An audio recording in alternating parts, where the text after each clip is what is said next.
아닌가? 그 신입 내역하는 건 어디? 예, 그 모르겠네요.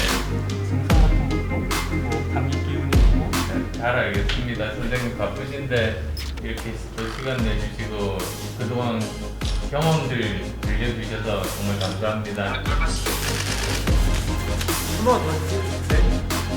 가능하면은 제가 왜 여기 이렇게 와서 꼭 먼저 뵙고 말씀 나누고 싶었는지부터 좀 말씀을 드리고 싶어요.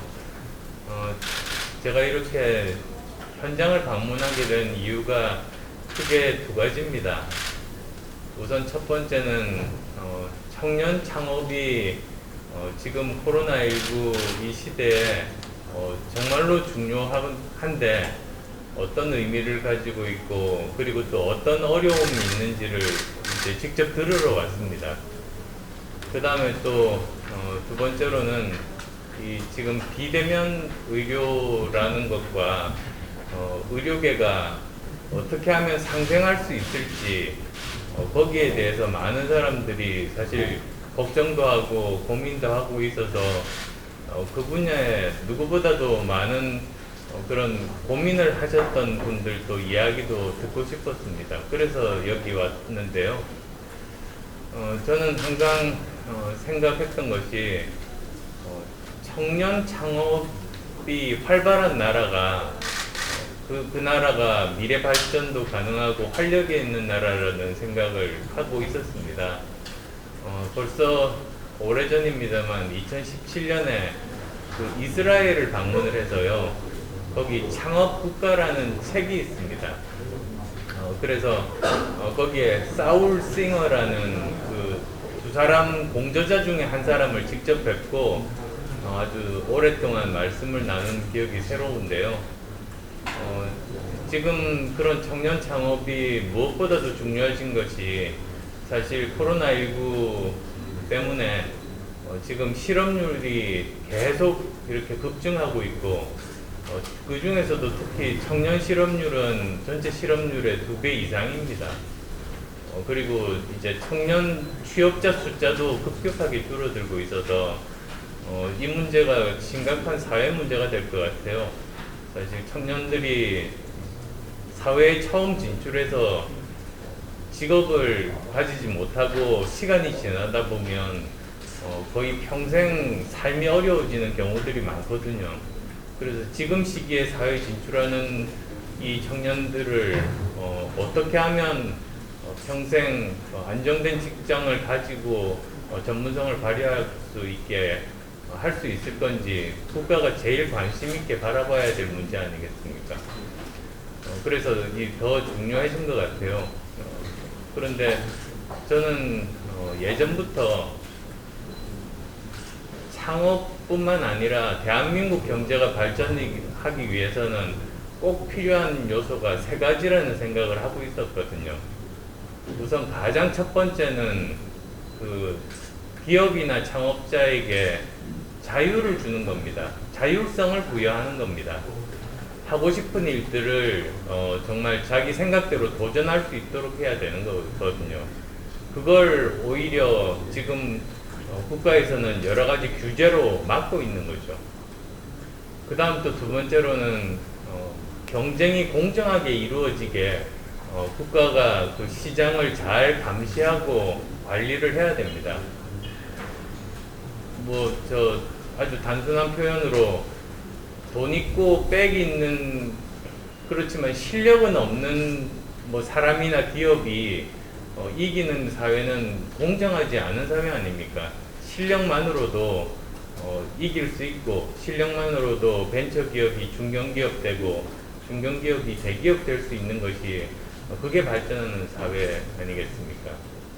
그 다음에 또 세 번째는 사회적 안전망입니다. 열심히 성실히 노력하고 또 도덕적으로 문제가 없어도 누구나 실패할 수 있는데요. 그런 분들은 다시 재기할 수 있도록 다시 도전할 수 있도록 사회적인 안전망이 있어야만 됩니다. 즉 저는 창업을 포함한 대한민국 경제가 다시 활력을 회복하는 가장 중요한 세 가지 요소가 자유, 공정, 사회적 안전망 이 세 가지라고 생각하는데, 지금 현재 우리나라가 또 우리나라 정부가 하고 있는 일들을 보면 사실 해야 될 일은 하지 않고 안 해야 될 일을 하고 있어요. 자유라는 것은 그 기업의 자유를 부여하려면 그 정부가 손을 떼야 되는데 오히려 반대로 더 규제를 강화하고 있고요. 그 다음에 이 시장을 공정하게 관리한다든지 사회적 안전망을 만든다든지 하는 것은 정부가 직접적으로 관여해야 되는, 투자를 많이 해야 되는 두 분야인데 오히려 여기서는 손을 떼고 있는 거예요. 그러니까 완전히 반대로 자유를 부여하는 쪽은 오히려 반대로 더 관여를 해서 자유를 빼앗고, 그리고 정작 시장을 제대로 잘 감시해서 대기업이 중소기업과 불공정 거래 관행을 이렇게 지속하는 것을 막는다든지, 또는 뭐 사회적인 안전망을 만든다든지 집중해야 될 그런 국가가 오히려 거기서는 그냥 손 떼고 있는다든지, 이런 것들이 대한민국 경제의 가장 큰 문제라고 생각합니다. 그래서 그 일환으로 오늘 찾아뵙고요. 그 다음에 또 두 번째로는 이 의료계에서 그러니까 대한민국 의료계에서 원격 진료에 대해서 여러 가지 우려가 많습니다. 사실 뭐 그 이유도 쫓아가 보면 우리나라에서 1차 의료기관, 2차 의료기관, 3차 의료기관이 제대로 잘 그렇게 역할들이 주어지고 이 전달 체계가 제대로 잘 정리가 되어 있었으면 그렇지 않았을 수도 있는데, 이게 자칫하면 이 원격 진료로 인해서 3차 의료기관으로 쏠림 현상이 더 심해지면서 이 의료 체계 자체가 붕괴가 될 수 있거든요. 여기에 대한 우려가 의료인들이 가지고 있는 겁니다. 그래서 이런 부분들을 어떻게 하면 보완할 수 있을 것인가. 사실 보면은 1차 의료기관들은 그 중증 환자들이 많지는 않습니다. 그래서 사실 뭐 요즘처럼 비대면 진료를 할 수 있는 그런 뭐 경우의 수도 많을 수가 있는데요. 2차, 3차 기관으로 올라가면서 중증 환자들을 원격 진료하는 거는 저는 그건 아니라고 생각하거든요. 그래서 그 1차 의료기관 중심으로, 또는 1차 의료기관만 그 제한된 경우에 이런 그 원격 진료를 가능하게 하고, 제한된 경우라고 제가 말씀드리는 거는 완벽하게 대면 진료를 대처하기가 불가능하기 때문이거든요.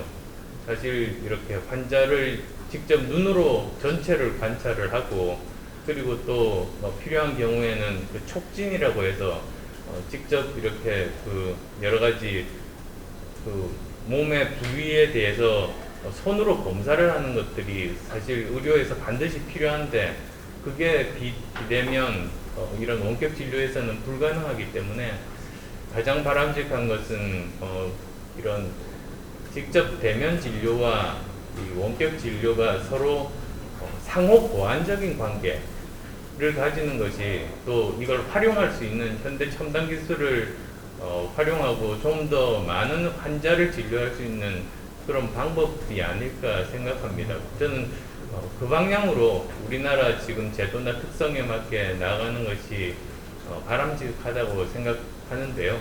뭐 그런 문제 포함해서 저보다도 더 오래 고민하셨던 분들 말씀도 듣고 제도적으로 필요한 부분들 반영도 하고, 그러기 위해서 여기 현장을 찾아왔습니다.